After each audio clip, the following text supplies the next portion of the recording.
raining right now? Yep, we needed this. Way too dry out. It ain't knee high by 4th of July.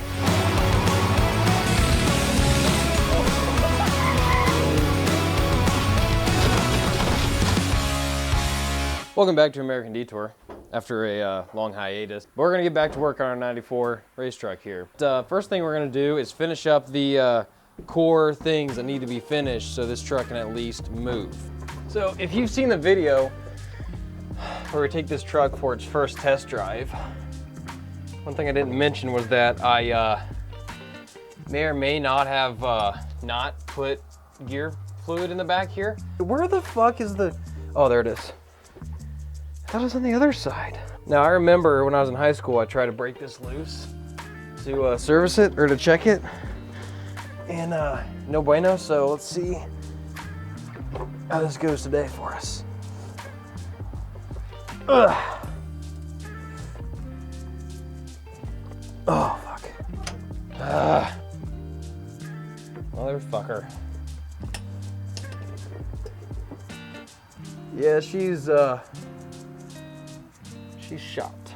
Really, the only other thing I've got to do to get this thing drivable enough to get it to the house, to get to the welder so I can weld shit up is, well, I need to run our battery wire. Now, I've got the main power that goes to the starter, but I need our smaller gauge wire that goes up to our bus bar that sends power out to everything else on the truck. There you are, you little... There you are, you fucker. Oh, damn, that is like just too short. Well, I guess I could go steal a piece of wire off my other truck and crimp them together and make it long enough, which is completely the not correct thing to do, but that's what we're gonna do. Best part about this is there's kids playing across the street in the park. This is gonna scare the shit out of them. I feel bad, but it's also kind of hilarious. Okay.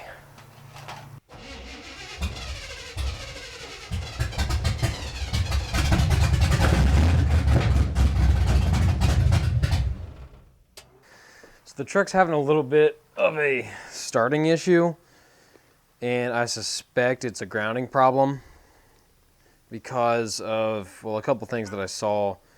But real quick, we're gonna see what is grounded, what has continuity with one another, because I don't know that the engine is grounded.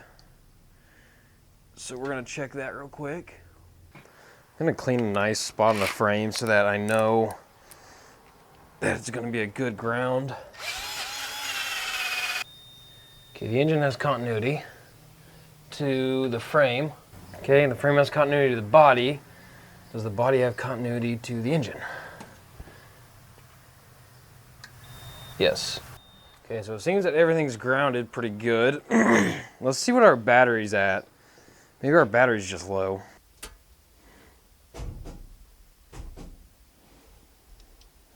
I think I'm right, it is a battery or a negative, it is a ground issue, but this makes no goddamn sense at all.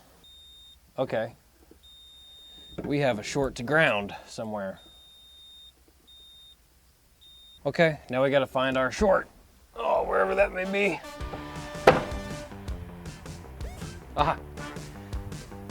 Anywho's, so it's been about 2-3 months since the last time I filmed. There is wood chips all over the top of my beer. I don't even remember if I said this in any of the clips that I filmed last, but we have voltage going to our chassis ground. So how that happened was, I don't really know. I started pulling wires through the firewall and some of them were chafed through. I went down a really bad rabbit hole. Let me show you. So as you can see, things snowballed pretty bad. Yes, that is a Apple CarPlay radio I've installed now. With all these wires coming through here. Speaker wires ran into all the speaker holes. You can't see it right now, but I've got dome lights that I installed myself, wired them into the plungers and everything so that they worked when the doors were open. And also figured out how the dash works and all its switches so I can use the factory switches so it looks nicer. But to be fair, in the end, this honestly is kind of the better way to go. So I'm not going to be putting the other end of those wires on the fuse block yet, because I'm not gonna do that until I get ready to pull these wires through the firewall. And then once they're through the firewall, then yes, I'll connect them up to that fuse block. But up until then, no, I'm not gonna touch them, not gonna mess with it. I also gotta run wires to the relays and so on and so forth, so that's kind of a mess. There's only a couple more things that I have to do to get the wiring ready to pull through the firewall. I need to get my turn signal hooked up. I need to get, that's pretty much it actually. So I'm making labels for my, oh, I didn't tell you, I got a label maker. Yeah, I got it so I can label my wires. You want me to make you a label? Put it like right here. You want one? Okay, hold on.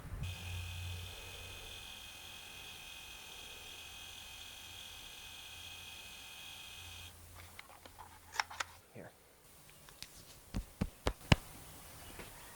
It looks good on you. It matches perfectly.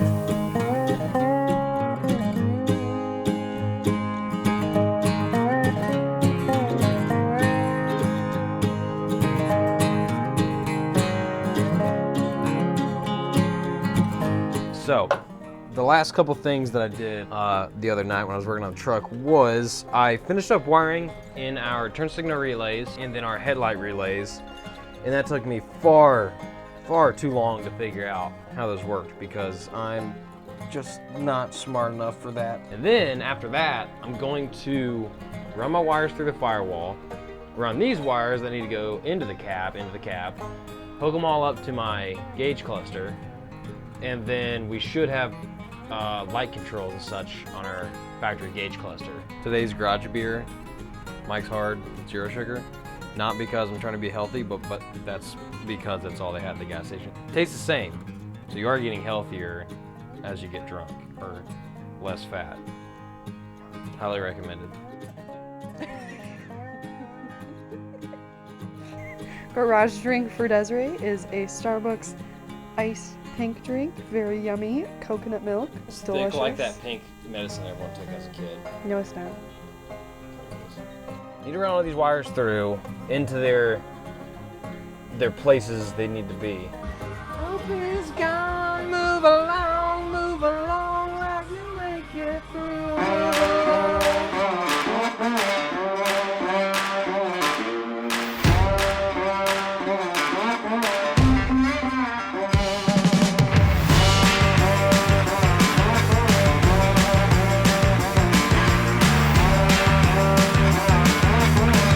Okay, we're finally ready to start bringing the wires through the firewall.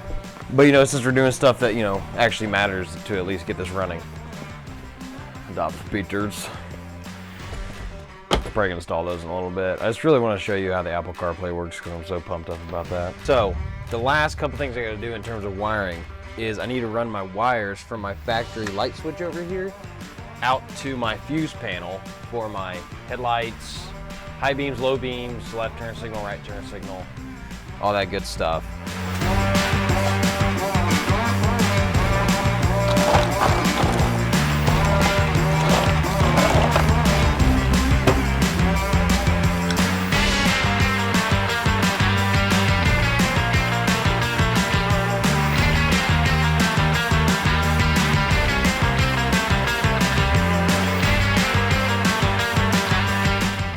We're gonna put everything to the test, or at least kind of put some things to the test. So we got the radio and the fuel pump wired.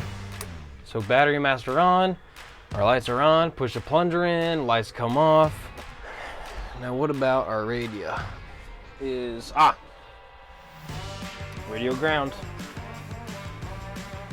There it goes, yeah buddy. That's what's up.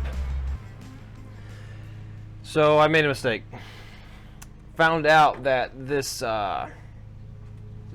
fuse box here is well, it's all bussed together, which sucks because now when I turn anything on that's got a relay that goes sends power through here, it turns everything else on. So yeah, let me show you. So I got my battery charger hooked up, and the only thing I'm gonna put power to is the fuel pump. As you can tell, the high beams are on. So yeah, it's all bust together, which sucks. Okay, listen, I'm gonna do something that I'm not exactly happy about doing because I don't agree with it myself, but I'm sticking with the don't get it right, just get it running. Since this is bust together, and you know what would come in this truck factory is not bust, I have that fuse block. But the thing is, the crimps are already crimped, and they are little spade terminals that have built-in crimps, and they've already, like I said, they've already been crimped, so I can't uncrimp them and put in, so we can't do that. But what we're gonna do is we're going to take that guy. Didn't say it was right, but it will get it running. Okay, so my fix, I don't even know if you can see that, but it is working. I'll tell you that much right now. It is working, so I'm going to continue doing that for all the other wires. We're in the final stretch, finally, of getting this thing all together enough to drive. I've made the decision that I'm going to stay up for as late as it takes to get this thing ready for tomorrow so that I can drive it back to the house, weld a socket onto the rear diff, drain plug so I can actually service that and get, you know, the last tiny things done, and then take this for a cruise around the block. So tonight is probably going to be a long night, but it's okay because I've got the garage beer stocked up, and of course a cup of waters because, you know, you got to be healthy when you're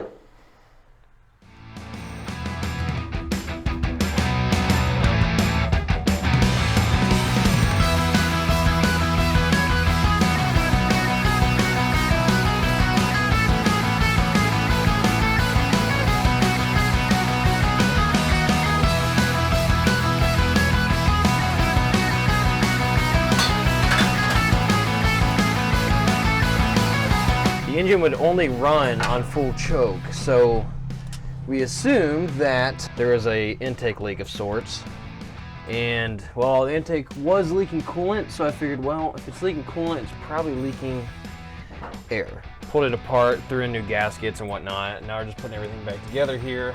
And by the way, I want to say, when this intake was off, it was remarkably clean in the galley.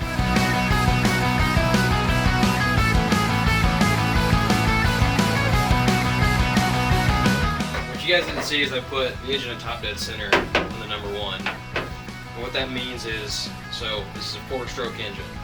So it has an intake stroke, compression stroke, power stroke, exhaust stroke.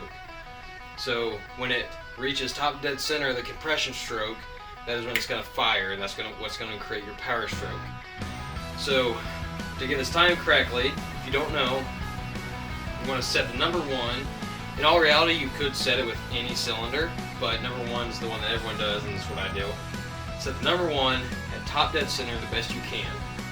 Then, when you take your distributor, wherever the number one is on your distributor cap, which is usually pointing at the number one cylinder, you pop this guy off, and you make the rotor sit just at the number one terminal right here. So that way, it is firing from here when this engine has hit its power stroke. It's just about to start coming back down on its power stroke. Does that make sense?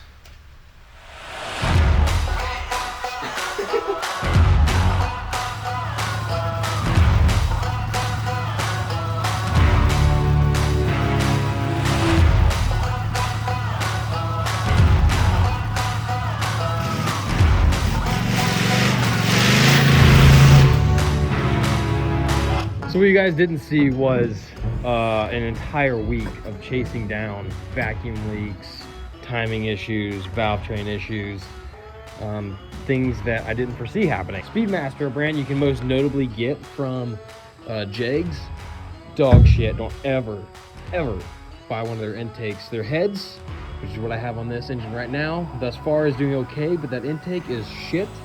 It seals like shit. So I'm assuming that the sealing surfaces aren't very good. But what we're gonna do now is we need to wash this thing.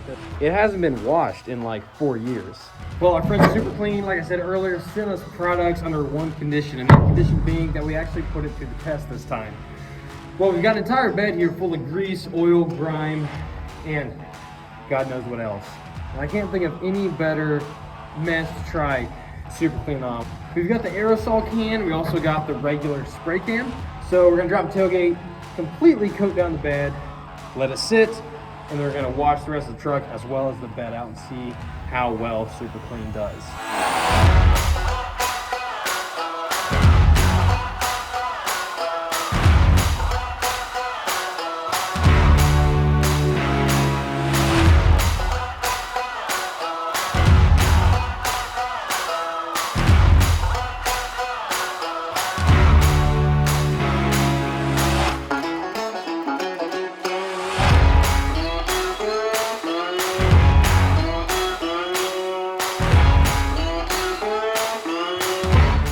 Besides the gunk all going to the front of the bed and clogging out my drain holes, stuff worked fantastic. Now I'm not just saying that because they sent me free stuff. I mean, even if they didn't send it to me, I would have used it anyway. After they sent me objects the first time, I was sold on it. I bought stuff for myself. I used it off camera. I used it on camera. Fantastic stuff. So I'm really glad with the way this all turned out. I need to keep washing all the junk out because all of it's loose, and now it's, well, I gotta work it down the drains. But other than that, it worked fantastic. I thank you so much, guys, for watching. It means the world to me. This is the first time in a long time we posted a video, and I think this is it's been worth it. It's very worth the wait. So thanks again for watching. I appreciate it so very much. We'll see you guys next time.